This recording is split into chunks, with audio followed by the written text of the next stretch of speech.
Mwongeye kumererwa neza nanone abanywanyi b'ibiganiro byacu abatwumviriza muherereye mu bice bigiye bitandukanye, ndabahaye ikaze mwese ababana natwe gatanu kuri gatanu. Abatwumviriza bahereye mu bice bigiye bitandukanye ndabahaye ikaze kuri ino mboneshakure yacu ari nayo ya Nyaburundi News TV, imboneshakure imwe rudende ibandanya kubashikiriza amakuru akomeye cyane, amakuru bayihuta adafise ivumbi na gatoya. Turagarutse mu makuru akomeye cyane akomeje kugenda aravugwa, aho twibanda ku makuru abaravugwa mu bigendanye n'umutekano, politike, diplomasi ndetse n'ibindi bigiye bitandukanye. Twibanda ku makuru abariko aravugwa nga mu gihugu cacu c'u Burundi, mu karere k'ibiyaga binini ndetse no hirya no hino ku isi. Mwese turabahaye ikaze abatwumviriza muherereye mu bice bigiye bitandukanye. Dore ingingo nkuru rero turaza kugenda tugarukaho muri kino kiganiro cyacu cy'uno mwanya. Amakuru yihuta akomeza kugenda aradusamira by'umwihariko n'amaritiro ashika ku majana abiri by'umwihariko y'igitoro yaje kugenda afatwa, bikaba bivuga ko by'umwihariko ayo maritiro y'igitoro yaje kugenda araturuka muri Repubulika Iharanira Intwaro Rusange ya Kongo.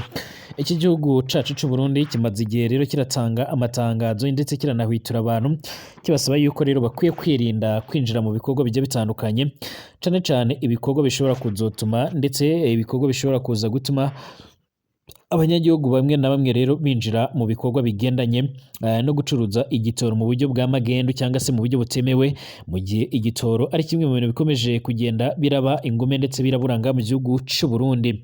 Biravuga ko rero by'umwihariko iki gitoro igitangaje ari uko cyaje kugenda kirafatwa n'igipolisi, ndetse iki gipolisi kikaba cyamaze kugenda kirakigurisha abandi bo mu zindi ntara zigiye zitandukanye nk'uko bikomeje kugenda biragaragara. Ico gitoro rero kikaba cyaje kugenda kirafatirwa by'umwihariko mu ntara ya Cibitoke ahasanzwe hari umupaka uhuza ibihugu byombi nk'uko amakuru akomeza kugenda aradusumira. Hari bamwe kandi bakomeje kugenda bagaragaza neza kuba leta y'iki gihugu c'u Burundi ikomeza kugenda iradindiza ndetse ninashire akagufi rero mu bigendanye no gusoza ikibazo c'ibura ry'ibitoro nga mu gihugu c'u Burundi, ari bimwe mu bintu bikomeje kugenda birakoma mu nkokora ndetse bikaba ari bimwe mu bintu bikomeje kugenda biratuma ibintu birarushaho kuzamba nga muri kino gihugu cacu. Amakuru yihuta kandi akomeza kugenda aradusumira nuko umwe mu baje kugenda bagira uruhare by'umwihariko muri icyo gitoro by'umwihariko yaje kugenda arafatwa n'inzego z'igipolisi. Amakuru avuga ko kandi iki gitoro kiriko kirazanwa by'umwihariko kirimo kirazanwa n'imodoka ziturutse muri Repubulika Iharanira Intwaro Rusange ya Kongo, cyagezwa nga ku mupaka uhuza RDC n'igihugu cacu c'u Burundi wa Cibitoke, hanyuma kigapakururwa kikabasha by'umwihariko gushyirwa mu mavido cyangwa mu mabido nyine no mu bindi bicupa gisanzwe kiracururizwamo, hanyuma kikabasha kuba cyo kwinjizwa nga mu gihugu c'u Burundi. Biravuga ko kandi iki gitoro ari kimwe mu bayobozi bakomakomeye nga mu gihugu c'u Burundi, ariko kandi amatohoza akaba kiriko araba mu rwego rwo kugira ngo babashe kuba homenyekana by'umwihariko nyiracyo. Hari amakuru kandi akomeje kugenda aragaragara nga mu gihugu cacu c'u Burundi, aho by'umwihariko inkuru zikomeje kugenda ziribonekeza muri bino bihe ari inkuru zigendanye n'inyuruzwa ry'abantu nk'uko bikomeje kugenda biratangazwa. Ariko kandi hari by'umwihariko intara zimwe na zimwe ziriko ziribonekeza ibikorwa byo kunyuruza abantu kurenza ibindi. Ubu tuvugana Gihanga hari inyuruzwa rikomeje kugenda riravugwa, aho hatanguye no kugenda ratabaza rya Merance Ndayizeye nk'uko birakomeza kugenda biratangazwa.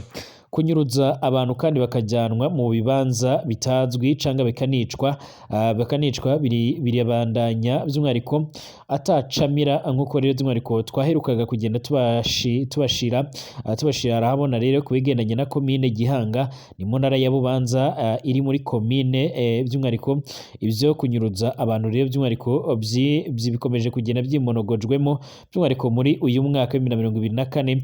Hakaba rero by'umwihariko hari amakuru akomeje kugenda aradusumira by'umwihariko akomeje kugenda aratugaragariza ibikomeje kugenda birabanga mu gihugu cacu c'u Burundi, aho abantu bakomeje kugenda baranyuruzwa ku buryo bukomeye cyane.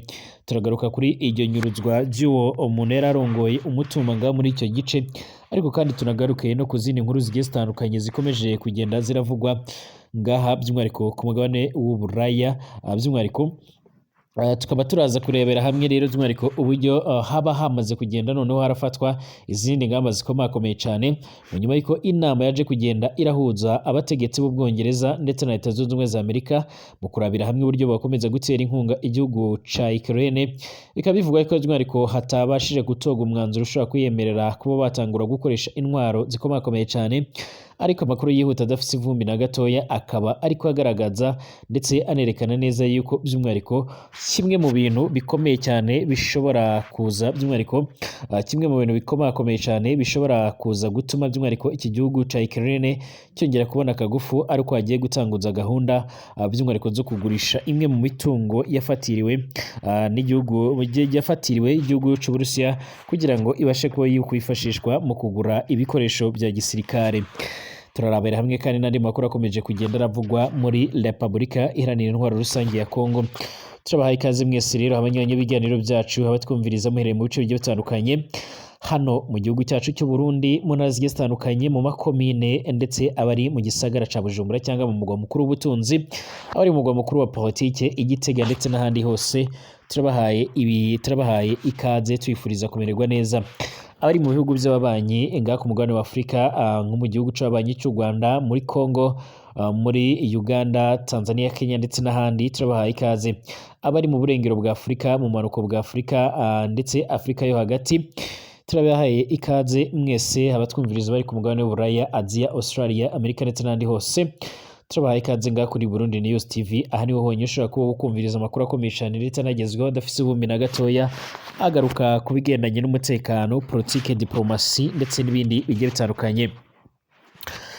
Reka nkwibutse niba ari ubwa mbere ushitse ngaha rero utonde ko handitse sabone kugira ngo uce waronka amakuru n'ibiganiro byacu ubashe kuzagira abana natwe 5 kuri 5, ndetse reka nkubwire ngo by'umwihariko bisonda ahanditse sabone kugira ngo uce uraronka nyine amakuru n'ibiganiro byacu. Ibiganiro byacu nabisangize ku nshuti zawe.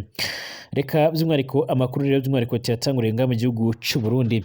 Amakuru yihuta aravuga ko by'umwihariko eritiro zishika kuri 200 z'ibitoro zimaze zejeje gufatwa n'igipolisi, akaba by'umwihariko ari eritiro nyinshi cyane ugereranyije, ariko kandi bivugwa ko by'umwihariko mu bihe bitandukanye amalitiro menshi cyane ariko araturuka mu gihugu ca Repubulika Iharanira Intwaro Rusange ya Kongo arimwe arinjizwa umusubirizo ngaha mu gihugu cy'u Burundi, mu nyuma y'uko hamaze igihe haribonekeza ibura ry'ibitoro ndetse rikaba ryarakuruwe ubukene bukabije ngaha muri kino gihugu.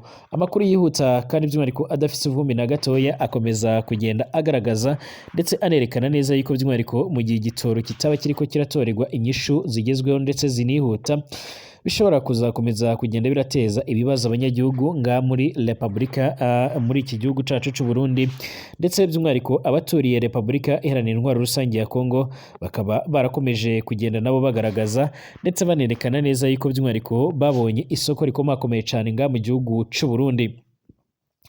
Amakuru avuga ko rero by'umwihariko waje kuba wari ufise icyo gitoro yaje kugenda aratagwa mu mvuto cyangwa arajyanwa n'inzego z'igipolisi, ariko kandi amakuru akomeza kugenda aradusumira akavuga ko by'umwihariko hahejejwe kumenyekana amakuru avuga ko iki gitoro cyaba ari cyumwe mu bategetsi bakomakomeye cyane nga muri kino gihugu cacu cy'u Burundi. Amakuru adafise ivumbi na gatoya rero by'umwihariko akomeza kugenda aradushikira canke aradusumira, arerekana ndetse akanagaragaza neza yuko by'umwihariko bamwe mu bategetsi bakomakomeye cyane nga mu gihugu cy'u Burundi ari bamwe mu bantu bakomeje kugenda baragerageza by'umwihariko kwinjiza igitoro nga mu gihugu cy'u Burundi, mu nyuma y'uko babona ko atagahunda ndetse leta atana ubushobozi ifise bwo kuba yakizana cyangwa se yagitumiza aho gitunganyirizwa. Nubwo bamwe rero bari baremeye bakagendera ku bitekerezo ndetse n'amajambo yavuzwe na General Neva, bakomeje kugenda babona yuko rero by'umwihariko ataho baronka igitoro. Amakuru yihuta akomeza kugenda aradusumira cyangwa akomeza kugenda aradushikira, akomeza kugenda avuga ko by'umwihariko abo bategetsi bamwe na bamwe bamaze kugenda barinjirira Repubulika Iharanira Intwaro Rusange ya Kongo, bakomeza kugenda baratumizayo igitoro mu buryo bw'amagendo. Bivuga ko igipolisi by'umwihariko cyaje kugifata kikagifatira nga ku mupaka uhuza RDC n'igihugu cacu cy'u Burundi ahazwi nka Cibitoke, ariko kandi abapolisi babashije kuba bagifata bakaba bahise nabo barakigurisha barakidandaza ku bandi basanzwe baragicuruza nga mu gihugu cacu cy'u Burundi. amakuru avuga ko by'umwihariko cakora agiye gutanguza amatoza akomeye cyane kugira ngo hamenyekane abantu baba bakomeje kugenda bagira uruhare mu gukwirakwiza by'umwihariko ndetse no gucuruza igitoro mu buryo bw'amagendo.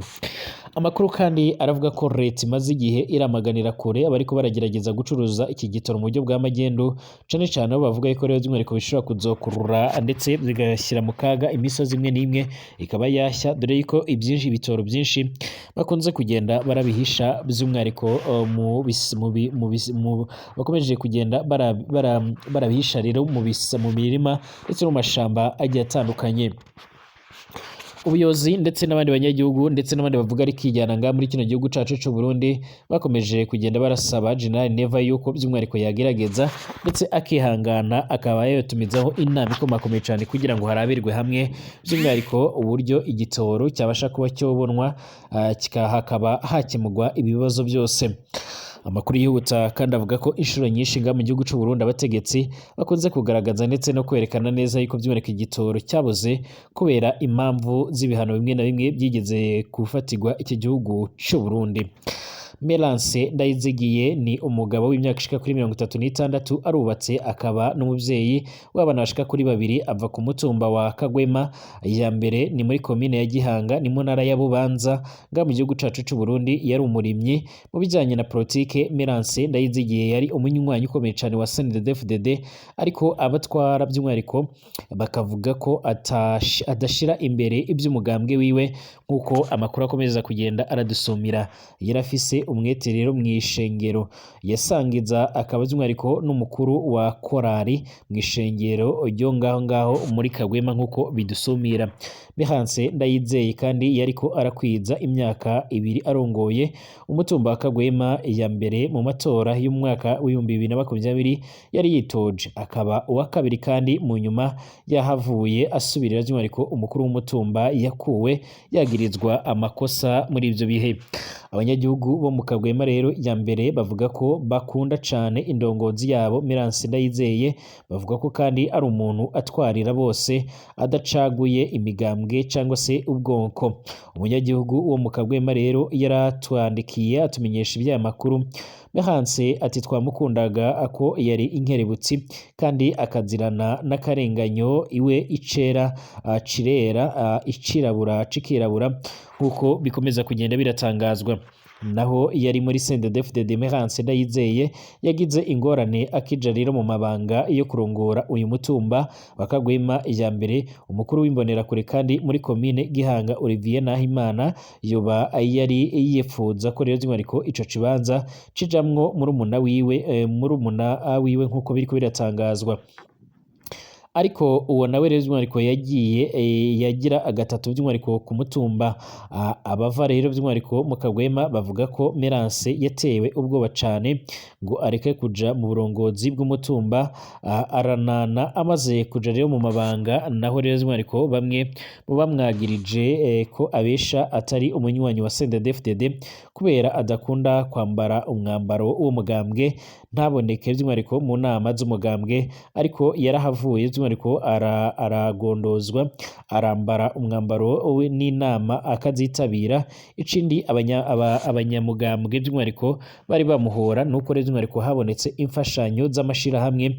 Merance yaziha rero abanyagihugu bose co kimwe rero by'umwihariko atagutandukanya abagomyabanga ndetse n'abatari bo by'umwihariko. Merance Ndayizeye yahora kandi yama ariko kandi aratumwa ko ku ngoro y'umugambwe gusamba ngo byanashika mu kwezi agasanga by'umwihariko ahamagawe nka gatatu. Aho hose by'umwihariko bivugwa ko yatumwa ko na Olivier Nahimana wa mukuru w'imbonerakure, akaguma amusaba guheba by'umwihariko uburongozi bw'umutumba. Merance Ndayizeye rero yari yagirizwa ko azotuma CNDD-FDD itsindwa mu matora ku mutumba wa Kagwema ya mbere nk'uko biriko biratangazwa.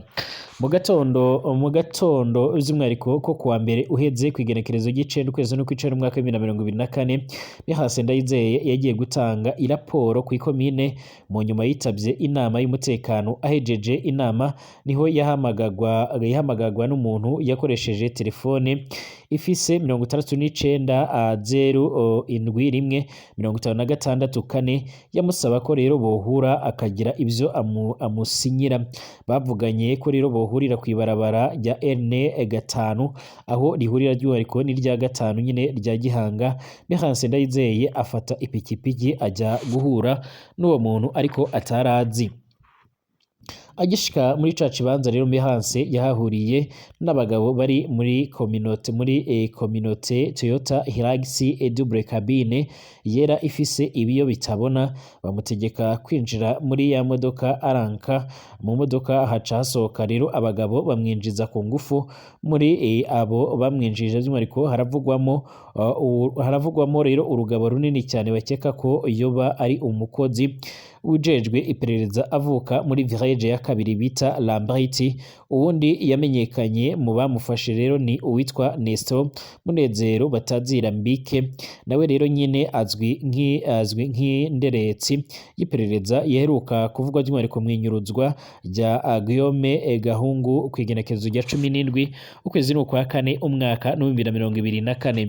Abanyagihugu bo mu Kagwema rero bavuga ko hari haciye imisi uyu Lamberti aje rero kurondera kwa Mehanse Ndayizeye urupapuro rero rw'itongo, ariko rwoba rero rwari uruyeri rwo kugira ngo amenye neza Mehanse Ndayizeye. N'uyu Mbike rero aravugwa ko yari agize igihe aza arahaza kuraba Mehanse Ndayizeye kugira ngo amumenye neza.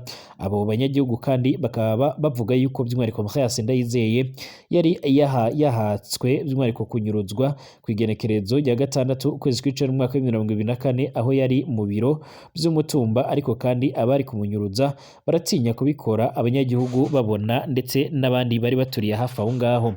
Abajyango ba Mehanse Ndayizeye barituye abategetsi bagiye batandukanye, bamwe bakababwira ko rero bariko baramurondera, abandi bakihagurukira ataco babishuye. Barituye kandi musenateri wa komine Gihanga ataco yabishuye. Hari n'abavuga ko kandi abafashe Mehanse Ndayizeye babanje guca rero kwa musenateri wa Gihanga. Ivyo byaravuzwe no kwifatwa rya Guillaume Gahungu mbere. Bamwe rero bavuga ko ata muntu anyuruzwa Igihanga musenateri atabizi, ndetse impungenge bariko bafise by'umwihariko nuko rero umuntu ubashe kuba yonyirizwa muri ivyo bice atabasha kuba yokongera kugaruka. Bamwe mu bituye abakozi biperereza kandi mu ntara ya Bubanza bavuga ko bishuwe ko rero abariko baranyuruza abantu muri komine ya Gihanga ari abo mwiperereza ry'umugambwe CNDD-FDD. Iryo tohoza ryo barifise rero amazu ripfungiramwo rero abantu abo rishatse rikabica. Imodoka yitwaye Mehanse Ndayizeye iravugwa ko rero ariyo nyine yari yanyuruje David Bamporiki kwigenekerezo rya 22 ukwezi kwa kabiri umwaka 2024. Ico gihe rero haravuzwe cane Olivier Nahimana ko ari we yabikoze. Ninde agiye gutabara abanyagihugu rero mu guhanga kano karanda kabi cane.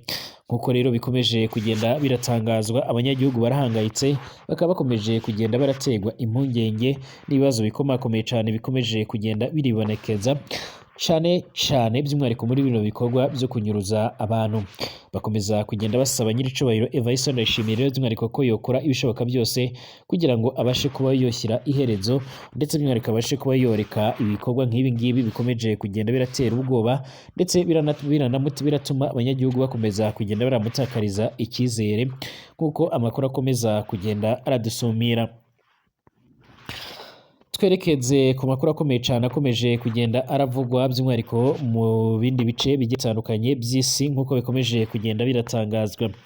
Amakuru yihuta adafite ivumbi na gatoya akomeza kugenda aradusumira, akaba agaragaza neza yuko by'umwihariko nubwo inama yaje kugenda iraba yahuje Perezida Joe Biden ndetse na Minisitiri w'Ubwongereza n'abandi bategetsi bagiye batandukanye, by'umwihariko yaje kugenda iyanzura yuko by'umwihariko igihugu c'Uburusiya, igihugu ca Ukraine kitemerewe gukoresha zimwe mu ntwaro zikomakomeye cyane, ariko byamaze kwemezwa neza ko imwe mu mitungo ikomeye cyane yaje kugenda irafatwa, akaba ari imitungo yaje kugenda irafatirwa y'igihugu cy'Uburusiya, ubu noneho kuri inshuro igiye gutangurwa gushyirwa ku isoko kugira ngo ibashe kuba yo kwifashishwa mu kubona amahera yo kugura intwaro zikomakomeye cyane. Igihugu cya Ukraine rero kiba kigiye guhabwa izindi ntwaro nyinshi cyane, ndetse amakuru akomeza kugenda aradusumira akaba avuga ko by'umwihariko iki gihugu kibiraza kugifasha mu gukomeza guhangana. Mu minsi mikeya iheze by'umwihariko Perezida Vladimir Putin yashimangiye yuko ingabo ziwe canga ingabo z'igihugu ciwe by'umwihariko zikomeje kugenda zirigarurira imidugudu ikomakomeye cyane yari maze iminsi by'umwihariko yarigaruriwe by'umwihariko n'ingabo za Ukraine mu karere ka Kursk, ariko amakuru akomeza kugenda dusumira avuga ko by'umwihariko imidugudu ishika kwijana yamaze kuba yokongera gusubira mu maboko y'igisirikare c'Uburusiya. Amakuru avuga ko by'umwihariko Perezida Vladimir Putin yamaze kugenda aburira ibihugu bibarizwa mu muryango w'ubutabazi wa NATO ko nibahiyahiya bakongera bakanemerera iki gihugu gukoresha zimwe mu ntwaro ziremereye cyane, bagatangura kurasa ibisasu imbere mu gihugu cy'Uburusiya mu mugwa mukuru Moscow, ndetse n'ahandi bizaba ari ikimenyetso cy'uko hagiye gutangura indi ntambara mu yindi sura, ndetse n'ibyo bihugu bikaba bizoba byinjiye mu ntambara, ndetse Putin akaba yaje kugenda yishura ko icyo gihe azotanguza ingamba zifatika. Amakuru kandi akomeza kugenda aradusumira avuga ko ibihugu bigiye bitandukanye bibarizwa muri NATO byegeranye n'ibyo bihugu bikomeje kugenda byamagana ubushotoranyi buriko buragaragara ku gihugu ca Ukraine, aho iki gihugu by'umwihariko cy'Uburusiya kiri kugaba ibitero muri Ukraine, bimwe bikanagira ingaruka kuri ibyo bihugu z'ibibanye. Ndabashimiye mwese abanywanyi b'ibiganiro byacu, mwandanya kutwumviriza muherereye mu bice bigiye bitandukanye, dusubire mu masaha ari imbere.